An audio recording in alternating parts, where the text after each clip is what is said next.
gagner des âmes, tu vas gagner des âmes pour ma gloire. Je vais t'utiliser et tu vas faire des choses pour moi et tout.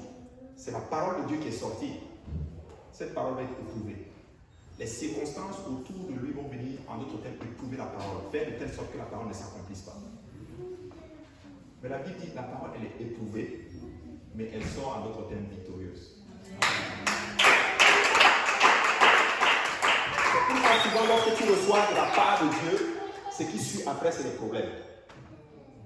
Parce que la parole est en train d'être éprouvée. J'ai compris tout ça. C'est que la Bible dit que Joseph lui-même a été éprouvé par la parole. C'est écrit dans l'Exode. Bravo. Oui. Une parole qui est sortie de la part de Dieu, on peut venir dire prophétie. Dieu va remplir ses salles et Dieu va le faire. Dieu va élever une église puissante. Cette parole va être éprouvée. Des fois, tu vas arriver, tu vas sentir de la lourdeur, de l'opposition. Peut-être même les gens vont partir. Mais la parole va certainement s'accomplir.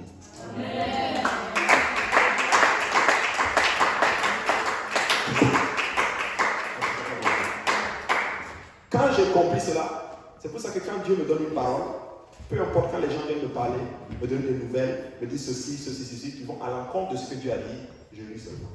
Seigneur, voici une occasion de glorifier ton nom. Dieu t'a dit qu'il va sauver tes parents. Bizarrement, hein, juste après cela, il s'enfonce, il devient plus dur. Tu pries, il devient plus dur. Pourtant, Dieu t'a dit, je vais le sauver. Il est sauvé déjà. Tu donnes ta vie à Jésus, tout se dégringole autour de toi. Tes affaires ne fonctionnent plus. Tout est brisé. On te donne une prophétie et juste après cela, boum, badaboum, tout se casse. C'est comme si je dis, bon, je ne vais pas prendre la soeur, sinon personne ne... C'est comme si je dis, soeur telle, frère tel, Dieu dit qu'il va te rendre millionnaire. Tu retournes au travail, on te dit, on te renvoie.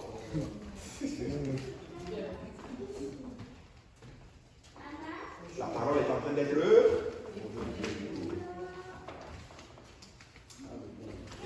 Mais l'Écriture me dit aussi que sa parole est vérité. C'est pour ça que moi j'ai compris une chose. Moi je reste dans ceci. Amen.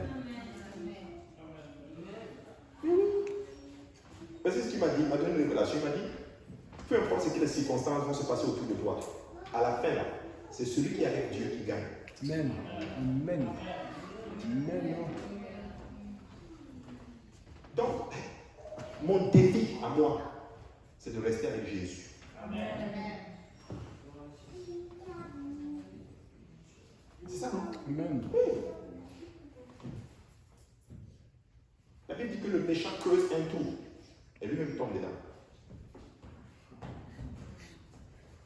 C'est écrit. C'est pour ce que Hazard dit, ne regarde pas la prospérité du méchant. Et mettre en veille ton intégrité. Je vous dis, je veux mettre la conviction en nous que nous sommes des peuples, des enfants convaincus. Des enfants de Dieu convaincus par ce qu'ils croient. Et maintenant, regarde, quelque chose n'est pas juste selon le point de vue de Dieu, alors c'est faux. C'est ça, non? Quand ce n'est pas en accord avec la volonté de Dieu, je peux dire absolument, c'est faux.